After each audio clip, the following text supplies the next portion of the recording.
morning, class 11 students. I hope with our previous class you have developed a good concept on stress, strain and the Hooke's law. Okay, so today the topic we will be discussing is the stress versus strain relationship. So here I have drawn one experimental setup. This is not only included in your theory, you are having the practical also in your syllabus. So listen it very carefully. It will help you in both theory and practical. Okay. So actually here we will mainly, with the help of this setup, we are going to explain the stress developed in the wire, in one wire, with the application of load from its lower end, which is fixed at one end, and due to that development of stress, what kind of strain or how much strain it will show, and depending on the different materials, it will show us we can determine, with the help of this experiment, we can determine the Young's modulus, as because this is a setup to determine the Young's modulus. So we can determine the value of the Young's modulus, and with the help of that value we can identify that the wire is made of which material. Okay, so here you can see this is a rigid support. This is a rigid support, fixed support from where two wires. I have named it as A and B. So there are two wires. This wire A is known as reference wire, whereas wire B is known as the experimental wire. So both the wires here are made of same material. We have taken two identical wires. Then you must be thinking that why, what is the need of taking two wires? Yes, it is very important. I will come to all those things, but at first let me here explain you the setup first. So here you can see two wires. This is the reference wire and this is the experimental wire.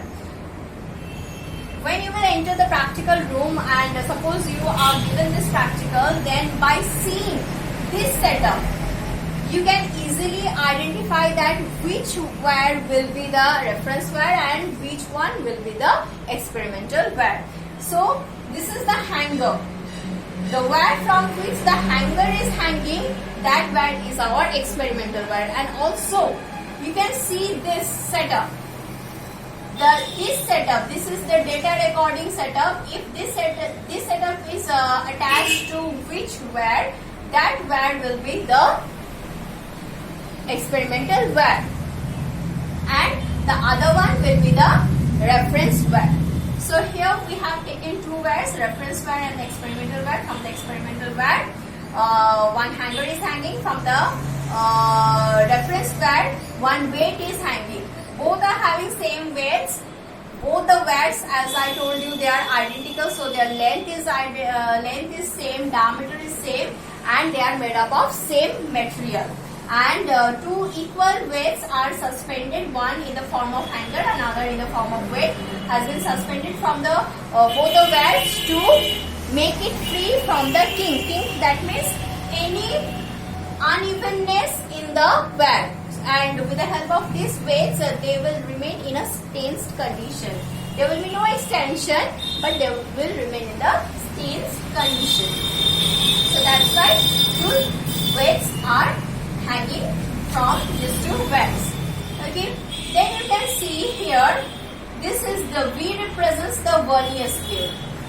I hope you have developed a little bit concept in your second chapter, units and dimension. What is a vernier scale? And this is a spherometer. This is the sphere like spherometer means one instrument which works on the rules of a screw. So this is nothing but a screw. With the help of this, you can adjust this. Why the need of adjustment is required here?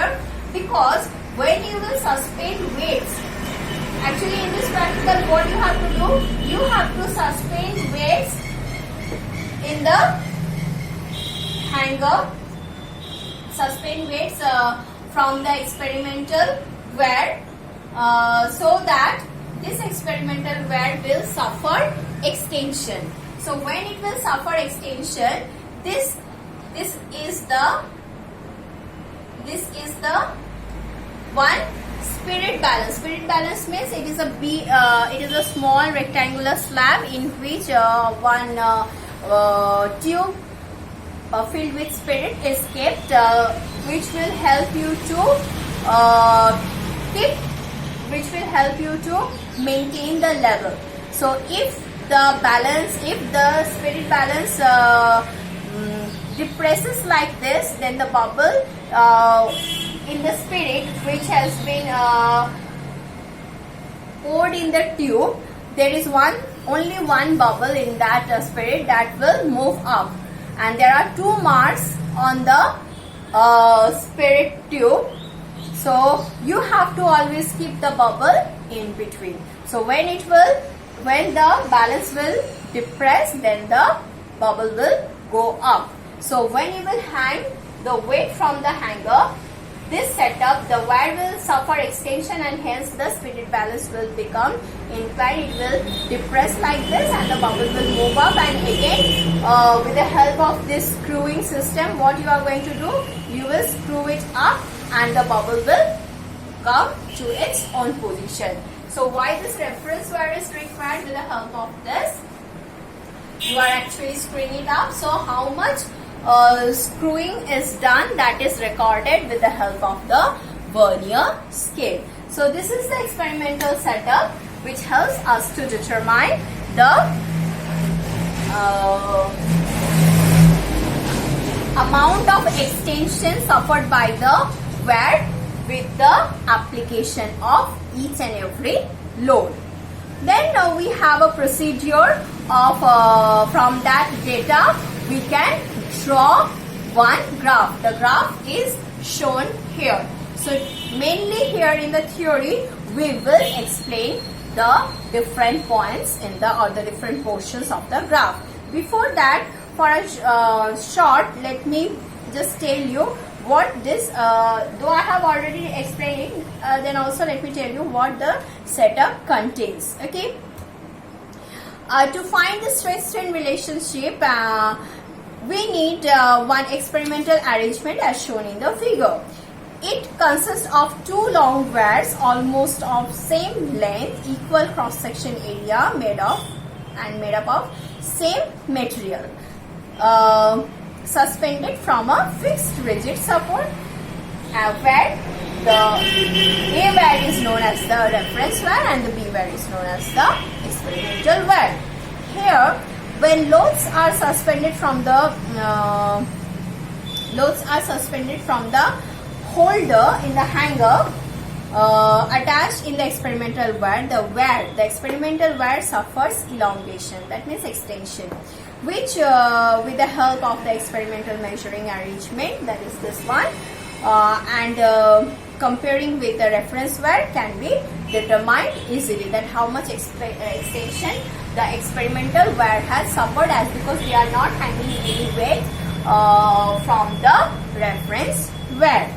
By using a reference wire, we can avoid. So why we are actually using, not only to compare the extension, but also the reference wire has been used here to avoid any sudden change in the length due to the atmospheric temperature. Suppose there is a sudden change in the length due to the increase of the temperature, then both the wires will suffer the same amount of increase in length, as because they are made up of same material.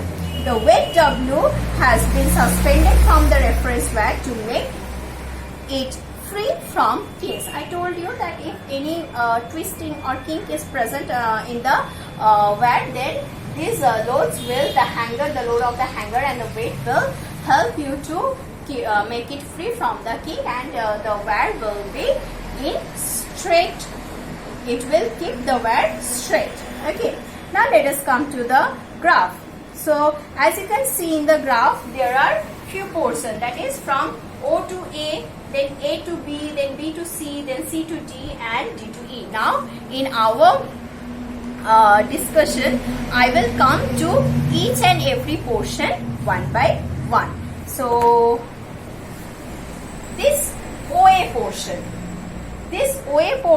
is actually a straight line. This is a straight line. This is one straight line, okay?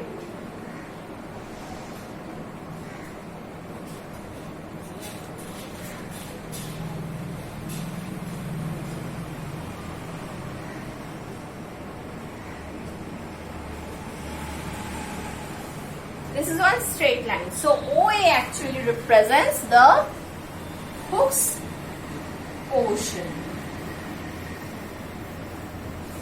The OA is this portion obeys Hooke's law. That means with the increase of the stress, how you will increase the stress? By increasing the load. So with the increase of the stress, the strain will increase proportionately. And let me tell you, if we are having two graphs, one like this, another like this, okay, so this graph, the modulus of elasticity of the material of this graph is less, as because with little amount of stress it is showing more strength. But in this graph, as because the slope is steep, so this graph represents the material is having a good elasticity, as because the modulus of elasticity is greater. How can you determine the modulus of elasticity? Within this OA portion, if you will take the measurement of the slope, that is the value of this angle, tan theta will give you the value of the modulus of elasticity. Okay. Then, so OA represents the Hooke's law. So with the increase of the stress, if the strain is proportionate to the stress, then the material is within its elastic limit. Now, if you will increase the stress further, then what will happen? A point will come when it will no more obey the Hooke's law, and that portion is the AB portion. Does not obeys Hooke's law, but it has a good thing. Here the stress within this portion, the stress, how much stress you are applying, it is showing more strain. So here you can see a curve in spite of a straight line. So this portion is no longer where this portion represents where the stress is no longer proportionate to strain, or the strain is no longer proportionate to stress. But if you will increase the stress up to this, then what you will find? You will find that then also, though it has crossed the Hooke's law portion, but it will, if it is at B, then also the material is able to regain its original shape. That means the AB portion is actually not obeying Hooke's law, but however the body has the still capacity of returning to its original dimension with the withdrawal of the external deforming force. Okay, so it does not obey Hooke's law, but the material is still have as the elastic property. Okay, now the third one. So at this portion I would like to tell you one more thing, that is the B. From point B, if I will drop one perpendicular on the y-axis. So from point B, if I will be drawing one perpendicular on the y-axis, then the point where this perpendicular is going to cut the y-axis, the value of the stress will be known as the yield strength. The value of the stress will be known as the yield strength, and that's why the B point is known as the yield point, okay, which represents the elastic limit. So the B point represents the elastic limit, also known as yield point.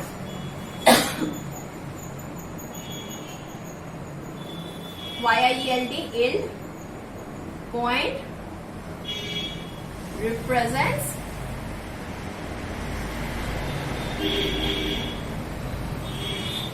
elastic limit. Represents elastic limit, and this SY is known as YIELD, yield strength. STRENGTH, strength, not stress. It is equivalent to stress, but the name is strength, not stress. Okay. Now, this yield strength is actually determining the elastic strength of the material. That means how far it can keep it elasticity. The material can keep it elasticity. Now comes the third portion, that is the BC portion. So before describing the BC portion, here I would like to tell you one more thing. So the portion from O to B, the portion from O to B represents the elastic region. So this OB portion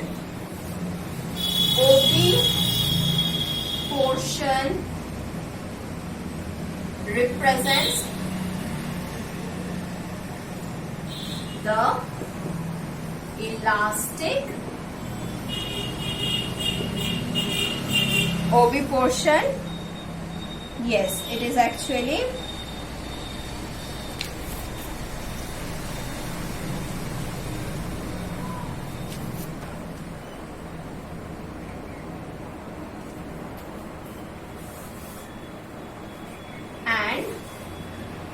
elastic region, and has capacity to regain its original dimension, original shape. Where did you write shape? With the withdrawal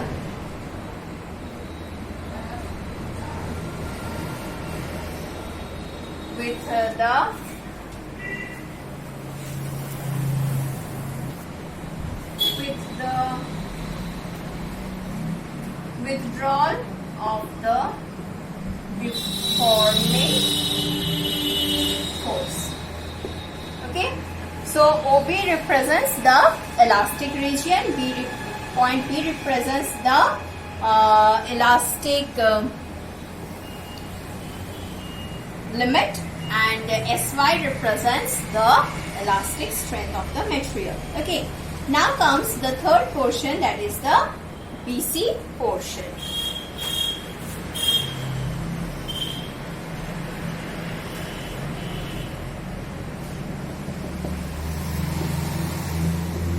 So this portion of here from B to C, you can see that actually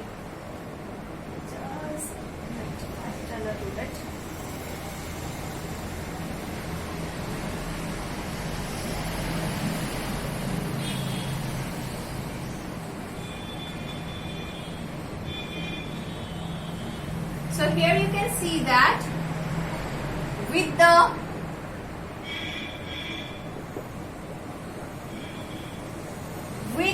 negligible change, with the negligible change in the stress, with the negligible change in the stress,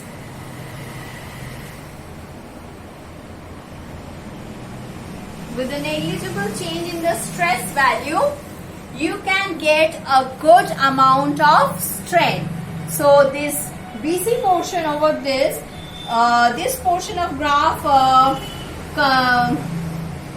shows a considerable increase in the strength even for a very small change in the stress, even for a very small change in the stress. So does not obey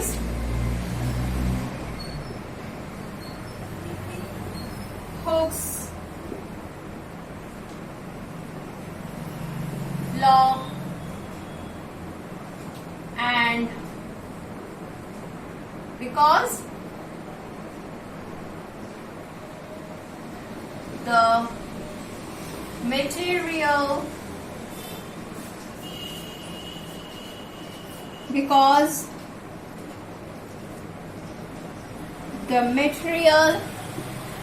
is no longer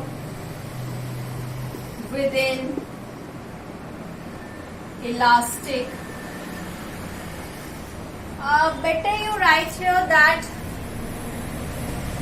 no need to write Hooke's law because you have already written it for the previous one. So here you write shows considerable strength with negligible increase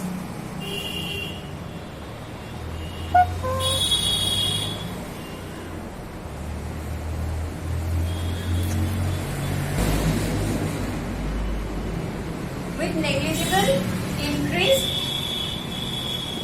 in stress. Now comes the CD portion. In CD portion, increase, actually you can see a great amount of stress can be observed. So CD is the portion where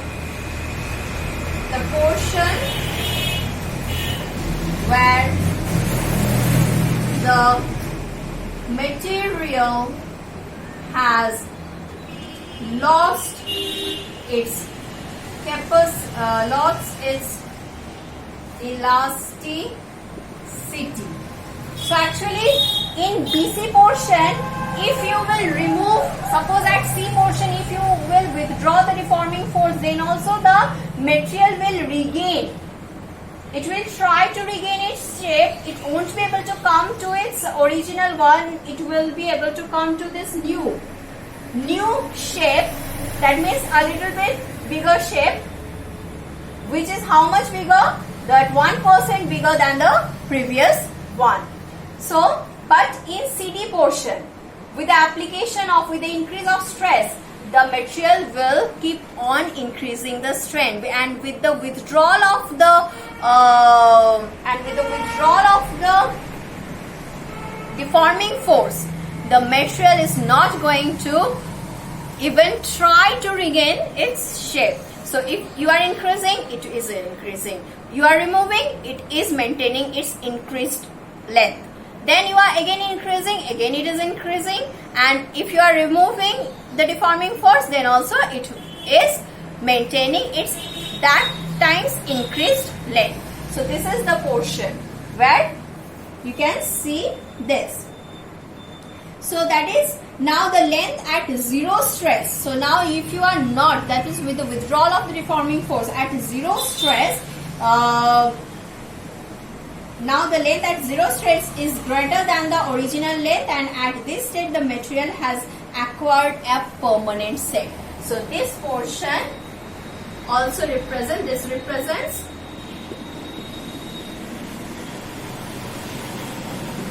the permanent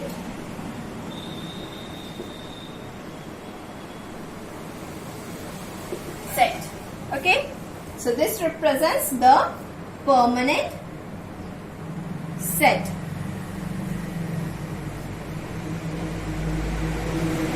Okay, now comes the last portion. So here in CD portion, the point D is called the ultimate tensile strength. The point D is called the ultimate tensile strength of the material, because after this D point, when you will increase the stress, now the material will prepare itself for the breakage, and at E point it will break. So within this DE portion, what will happen? The material will develop the the material will develop the neck and waist. What is neck and waist? This kind of thing.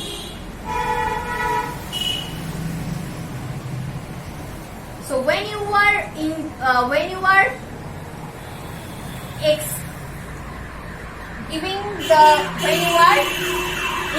the deforming force, then in the wear, what you will find at different points, you will find the wear will become very thin. These portions are called neck. These portions are called neck, and the rest, the other portions which are nearly a thicker, that is the waist.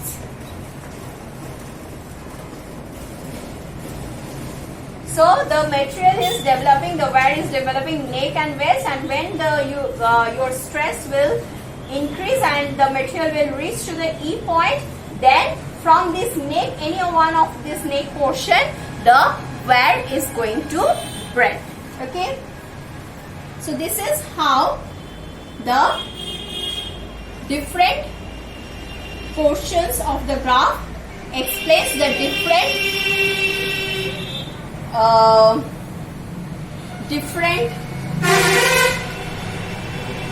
shapes and size and extension and elasticity and non-elasticity, how when the material becomes non-elastic and when it will break. You can all find it with the help of this stress versus strain graph. So what I told you that if we will drop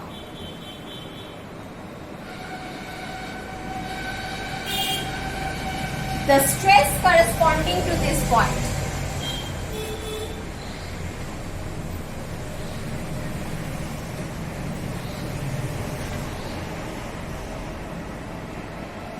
the stress corresponding to this point, this one, this is known as the ultimate tensile strength, and D point is known as ultimate tensile point.